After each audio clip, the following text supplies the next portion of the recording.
it's important to understand what the 5G is doing and what they say it's doing. We're told on the IEEE beamforming document that this technology cooked your eyes like eggs in World War II.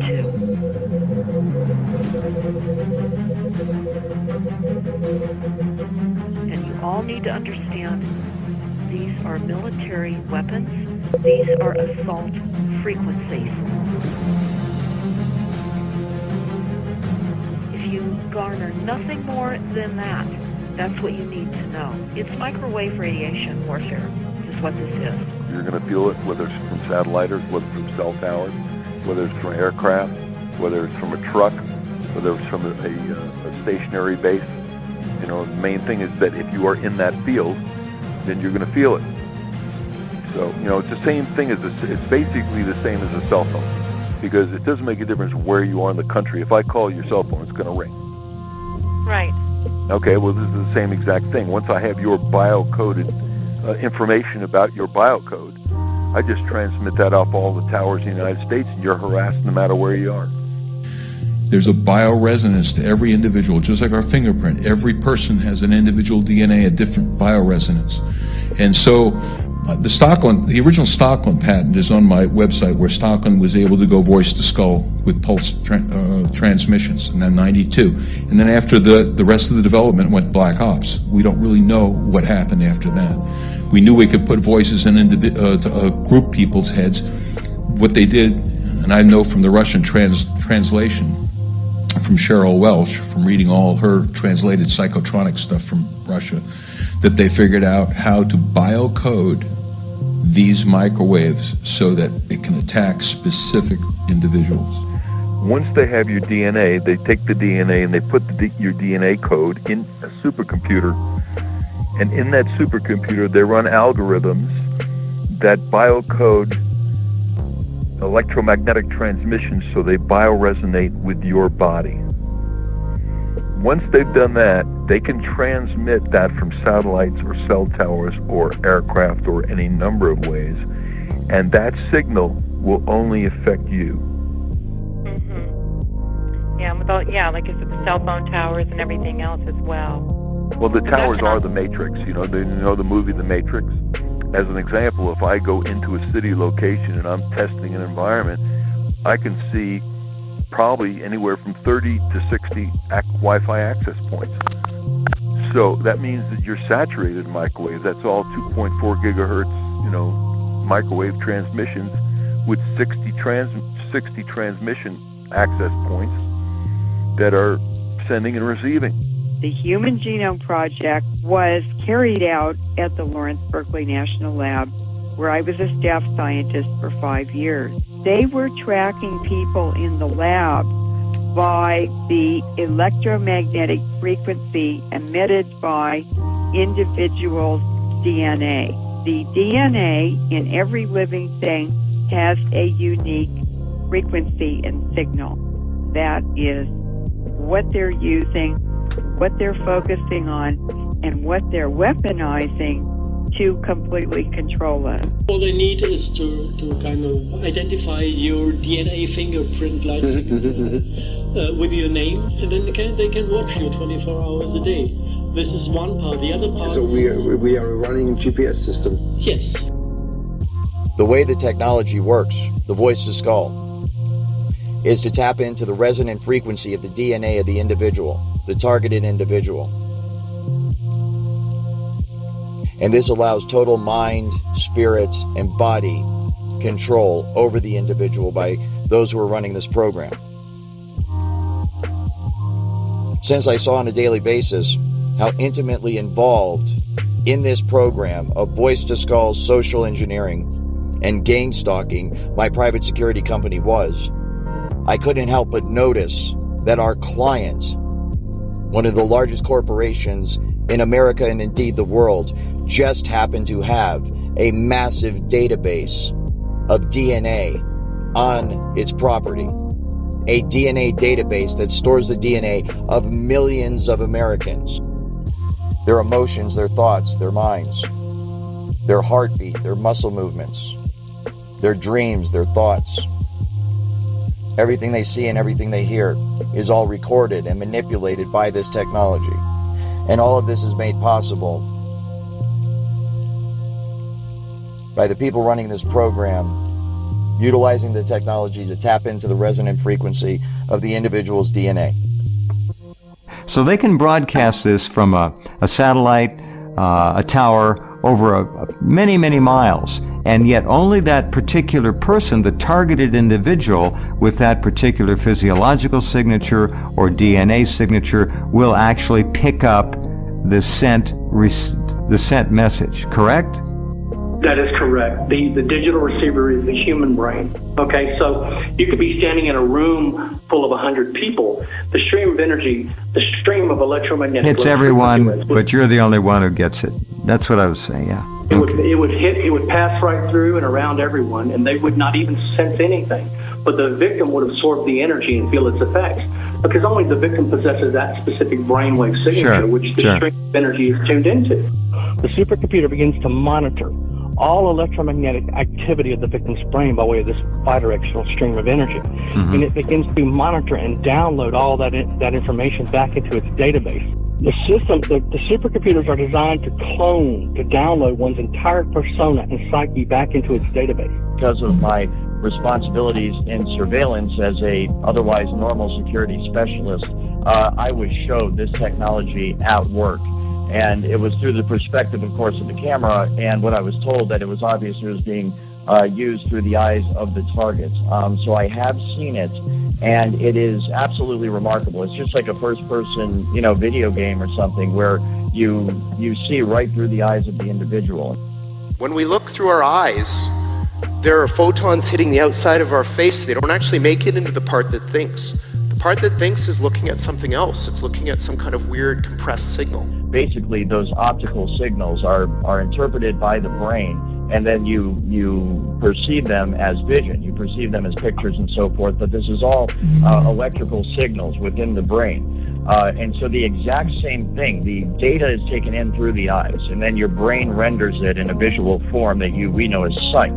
The exact same thing happens with the computer. The data is sent to the computer, then it is rendered in the form of a picture that people can look at. Images, like natural images, like what I'm looking at, have so much structure that they can be shrunk and compressed into a very tiny, what AI people call representation.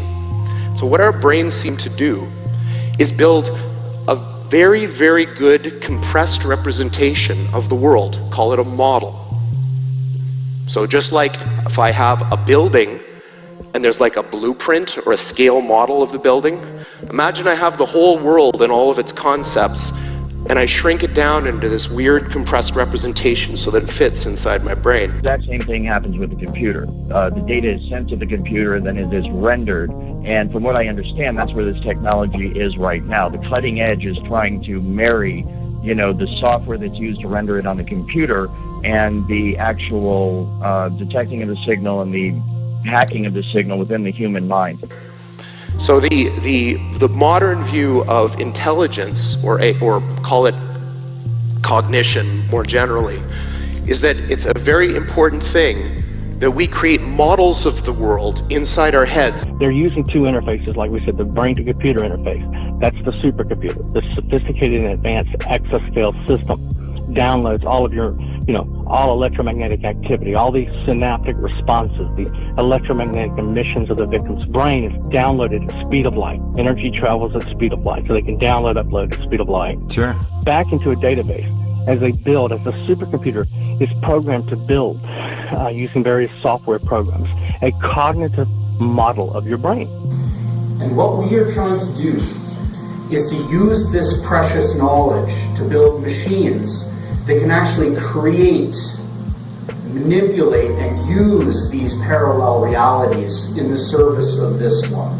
We want to grab those parallel realities from this abstract space in which they live and crunch them down into this chip. To eventually achieve direct behavioral control over you. And then based on, that cognitive model being complete, begin to be able to predict and influence in advance the reference choices of the victim during thought composition. As the victim is formulating his thoughts and preparing to act, the supercomputer already has that persona and psyche, all your emotional state downloaded, every vector of your emotional state downloaded, so I can already predict and influence those events in your life in advance and achieve direct behavioral control over you. And they had created a digital model of Earth and everybody in it, down to a digital GPS coordinates model up to even a vertical dimension of 1.5 centimeters, every building, every roadway, everything. And what they want to do is create an Internet of Things where in digital space they know exactly what you're doing in real time. They want to know in real time what shows you're watching, what sandwich you're eating, what part of the house you're walking around. They want to know everything. Where they are literally just seeing what it's like for someone to eat a sandwich, what it's like, the emotional response and the brain activity when someone is insulted, when someone gets love, when someone interacts with someone, all of these different aspects of the human experience, so that my original thought was that they are using it to be able to program the technology itself. Robots the smartest people. Artificial intelligence, AI. The idea is to port the software from the human brain. So what you've heard about AI is not what we mean by AI. What we mean by AI is a software system that can do literally anything that a human can do. Literally anything. In fact, the very nature of the research and development program that is going on in Seattle, Washington, and I think by extension what's being done to TIs around the country is very largely geared towards the monitoring of human beings for the specific purpose of recording every aspect of human existence, to monitor our thoughts, to monitor our emotions and our feelings, to inform computer software that is used on robots, that is used on computers themselves, to make them as human-like as possible. And obviously, computers are better at things than people in lots of different ways. So now imagine, not only can they do everything that a human can do, but they can do everything that the best human at any task could do better than them. In 2003, they launched what's called the AI system, which is a intelligent supercomputer with the intelligence of a human being. In other words, a smart human being, but able to think 10 trillion times faster, with the access to all known knowledge and history, and a complete access to the internet and all of the communication pathways. If in fact the algorithms that are now believed to underpin certain aspects of cognition can be run on a quantum computer, the kinds of life or kinds of species that you'll get from that will be qualitatively better. What you might get is a sentience which is fundamentally different and better, in the sense that they'll learn things faster, they'll have deeper insights, they'll be able to predict into the future farther, they'll be able to take actions that have access to understanding that we don't. That's in a sense what I'm talking about, is that if you could build an intelligence that had a deeper ability to speculate about the outcome of its actions, you might be able to get something that was qualitatively smarter. You would say, if you wanted to, it's hard to define intelligence, but qualitatively better to predict the future more effectively than any human biological brain could do. So you're dealing with a system of remote neural networks. That's what's targeting you, okay? Remote neural networks, okay, with a will, intellect, and emotion of their own. The system, the RM supercomputer that's targeting you, okay, that uses one of these three relay stations, the tower, satellite, or mobile platform, it actually locks on to your emotional state. Once the cognitive model, this generic model is built, it begins to lock on to your emotional state, okay? And then it begins to not just to monitor, but to manipulate that emotional state. They need to map out all 7 vectors of the emotional state of the victim in order to create this cognitive model, this reverse engineered will, intellect, and emotion. That's your human soul, by the way, okay? The human soul is the will, intellect, and emotion of the victim. They figured out what to do with the human body. The 5 senses, they can pretty much achieve whatever they want by manipulation of the human anatomy with mind control technology. Now they're going after the soul, the will, intellect, and emotion.